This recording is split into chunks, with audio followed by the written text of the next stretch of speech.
Who is Jordan Taylor, Mom? Jordan Taylor is a 23-year-old that he was involved on February 3rd of this year, 2013, in a hit and run with my other son. Jordan was getting in the car with us. A truck hit him. His youngest brother, Joshua Taylor, got out the car to help him, and he got hit. It was two separate hit and runs that night.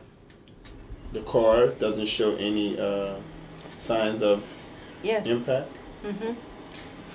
Yeah, Jordan hit the front fender on the driver's side, the middle of the truck, and the right fender in the front of the truck. That's where that was Jordan's last hit. The police wrote statements about Andrea not in the car when she was in the car. The police wrote statements about who all was in the vehicle when they don't even know was in the vehicle. When the police got there, Andrea was in the ditch with Jordan because the guy who witnessed the accident, he the one called 911.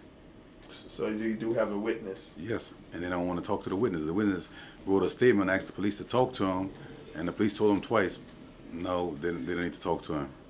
I met with the DA last Friday, and he told me, as far as he's concerned, this case is closed. How is Joshua, your other son, how is he doing, and what happened to him? What kind of injuries did he have? Joshua sustained a broken leg, a lot of lacerations, a lot of swelling, bruising, but it took 5 months, and now he's back to work. He's back to work. Can you tell us all the injuries that Jordan went through? Everything that happened to him in detail? Jordan has, the main thing is the traumatic brain injury. Jordan's had multiple drains put in. He's had a feeding tube. He's also had to have a filter put in because he had blood clot. And altogether, Jordan has had 20 procedures through this whole thing. 20. And Jordan has a 5-year-old little girl that he'll never get to play with, to raise and walk her down the aisle.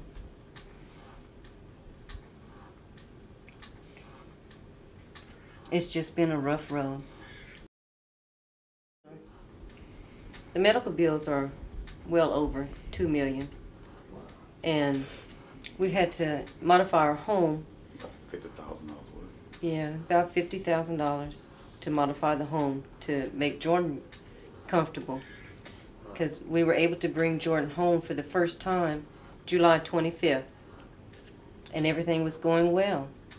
And then he got sick, and we had to bring him back here, and we've been in ICU ever since July 25th. Wow. And now we're back for our final stay. Today we had to make the decision to let Jordan be comfortable. This will probably be the last week of his life. Tomorrow they're shutting the drains off tomorrow. And that's going to be the last I have with my son.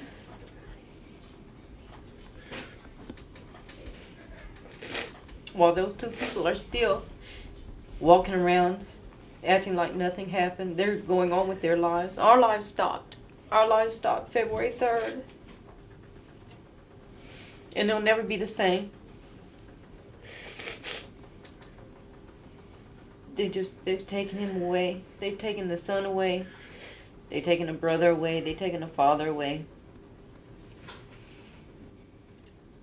And not one time did they just call and ask how Jordan was doing or say I'm sorry.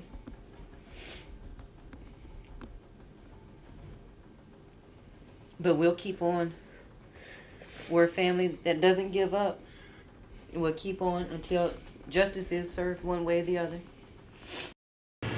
This accident didn't have to happen, and it's sad to say, but two people are still just walking around like nothing ever happened, and now my grandson has passed away.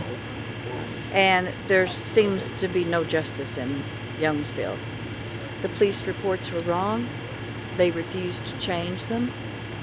The district attorney met with my daughter, and she said, oh, you know, they had their mind made up long before she even walked in. The assistant DA told her, oh, don't worry, just trust me. Well, my daughter trusted her all right, and look where it got us. The question is, here in the state of Louisiana, can you actually hit someone and let them, you know, there to die and take off? And it's perfectly legal? I've never heard of such a thing. I'm holding in my hand the only piece of punishment the young man received was a citation from the incident in which he got cited for leaving the scene and failure to report. The total cost for that was $174.50. Is that what my son's life is worth? Is that what they're telling me? We're gonna try our best to move forward, one way or another. And that would result into spending even more money on lawyers and more attorneys, and Well, whatever it takes for justice. Just something need to be done, and I mean, justice needs to be done in this case. I mean, took a man's life away from him.